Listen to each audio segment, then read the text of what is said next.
Hey everyone, and welcome back to another video. Welcome to r/Malicious Compliance, where people get revenge by only following the rules. Now, our first law-abiding citizen is user/Eric Cartmaners. When I was 19 years old and a fresh high school graduate, I had no idea what I wanted to do with my life. The one thing I did know is that I needed money, so I started applying for all kinds of jobs. After a few weeks of writing applications, going to interviews, and waiting nervously for replies, I was hired as a full-time sales assistant at an international company making smartphones, TVs, and other electronic gadgets. Said company was in the process of opening their first official store in my country, and as I was hired about 3 months before they were due to open, helped them however I could. I created one-pagers, basically posters that show all the hardware inside a device plus a picture, translated manuals, put security tags on products, and etc. Whatever they wanted me to do, I did, sometimes until late at night, still foolishly thinking that this initiative would maybe be recognized in one shape or another. Alongside me, they hired 4 other people, 3 more sales assistants and a store manager, all of whom were young and ambitious, just like me. The grand opening went very well. Business was booming for the first 2 weeks and everything seemed fine. That's when the problems started. The first thing we realized, we didn't have guidelines on how to handle returns and warranty cases. As the company's electronics had been available online long before the store opened, some people now started bringing in their devices to get them fixed or swapped out. None of which we knew how to handle. This annoyed a lot of customers. Being given the information that only devices bought at our specific store would be handled under warranty only made things worse for us. We were getting abuse on a daily basis that ranged from curse words to death threats. Once we even had to call security because a customer was threatening us. This stress caused one of my colleagues, understandably, to quit. This, as it turned out, was only the tip of the iceberg. Some of the other problems we had included having a break room with no access to fresh water, no fridge, no microwave, and of course no bathroom. All big no-nos where I live.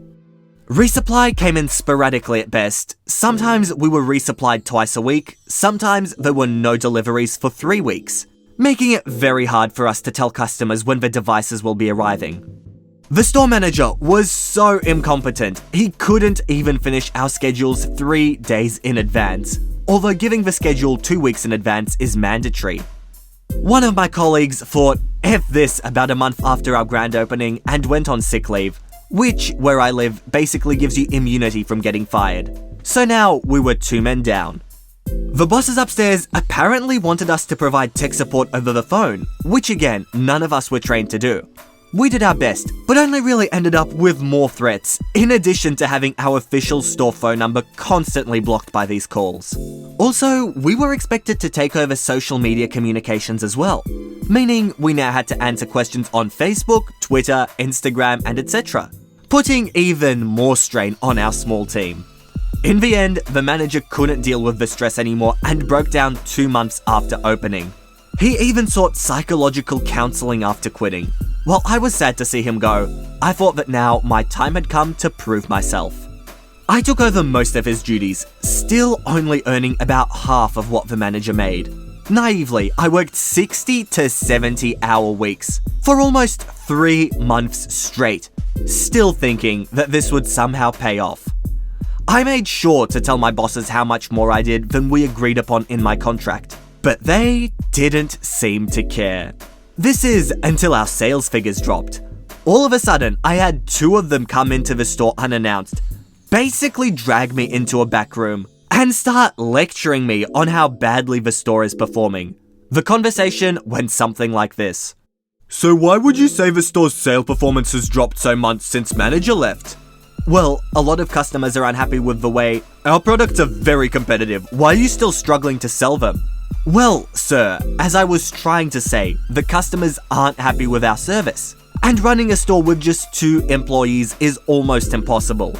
If we could hire 2 more assistants, maybe we could focus better on our numbers.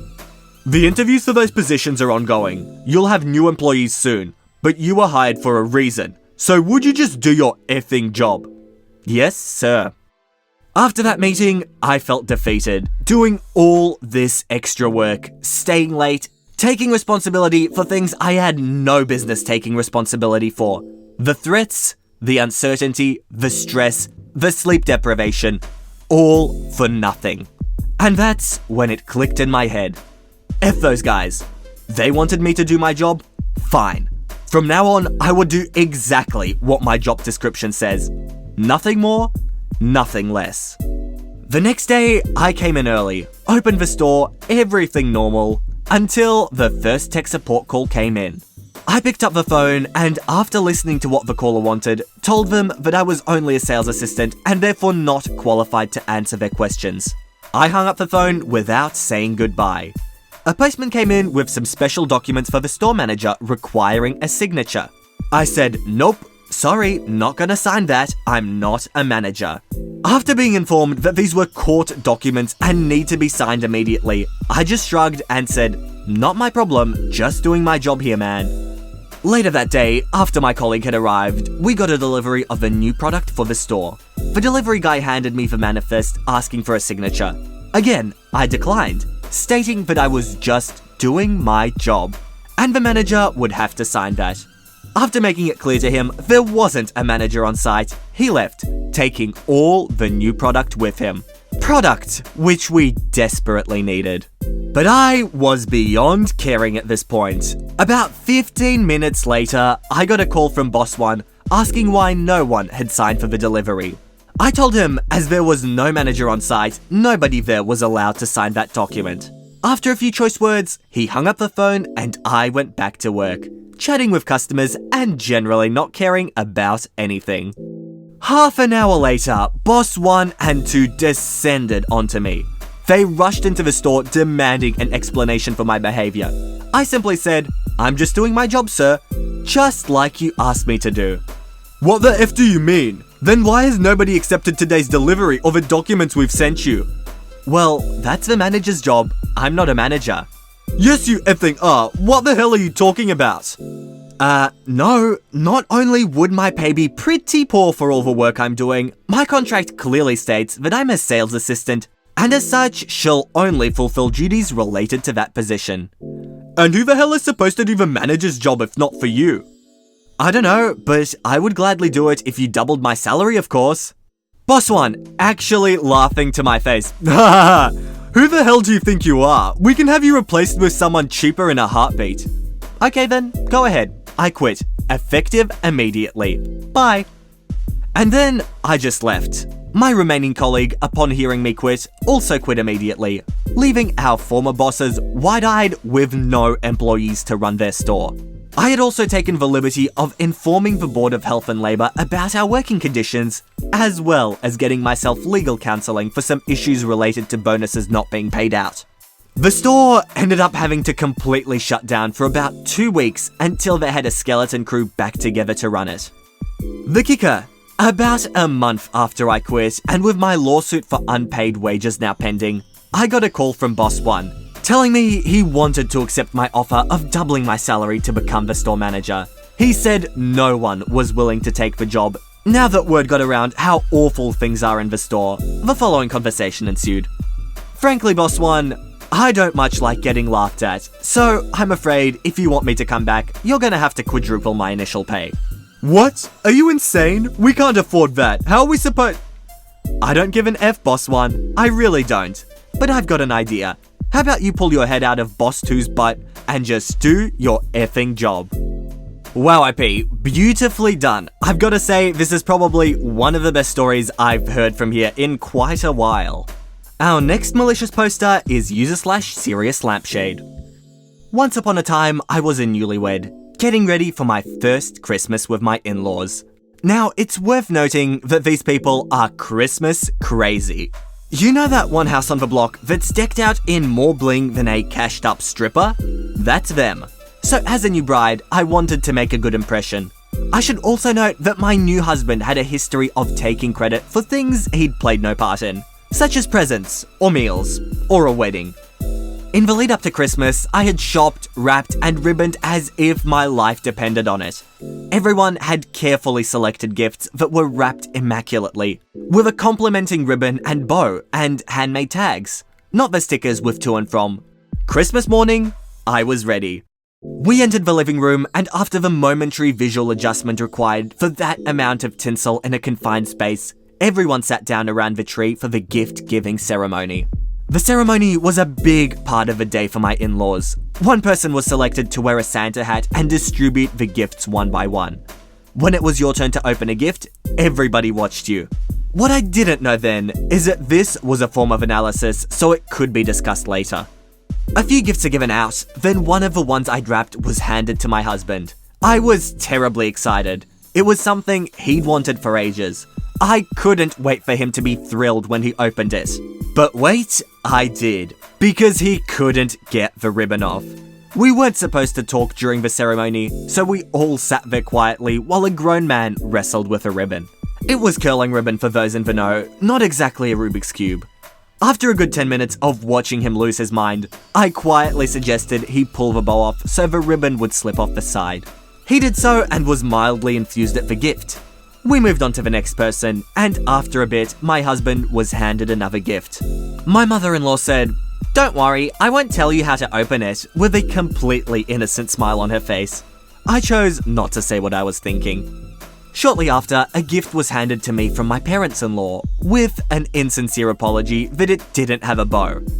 At this point, I figured I must have somehow broken Christmas ceremony etiquette by using ribbon. I made a mental note not to repeat my mistake in the future and laughed it off. First Christmas, right? There's bound to be some hiccups. Following the ceremony, it was lunchtime, which went fine. Afterwards, the men retired downstairs while the women cleaned up. This wasn't unusual as they were a fairly traditional family. Except, instead of helping my mother and sister-in-law with the dishes, I was sent to collect the scraps of wrapping paper from earlier and take them out to the rubbish. This was a little unusual. When I'd been there for meals before, I'd done dishes with them. But again, it's Christmas and they have their rules. So I collected it all up and then went back to the kitchen to get another rubbish bag. I was in the hallway and I overheard their conversation about how utterly terrible I was at domestic things. How I'd clearly paid to have the gifts wrapped to show off. How the things I'd picked were unsuitable, and I was so ungrateful for what they'd given me. I was steamed. Unexpectedly, my husband chimed in. "If I'd have known she was going to go so stupid with it, I would have helped, but I was so busy working and she swore she'd take care of it." I went from steamed to apocalyptic. He was in his third week of an 8-week holiday from work, while I was working extra shifts trying to get a promotion. I had begged him to help me choose things for his family. When we got home later and I'd calmed down a bit, I tried talking to him about it. His response was a groveling apology and an explanation that his family were a bit crazy about Christmas, and that I should just leave family gifts to him. So the following Christmas, I bought a gift for each of them.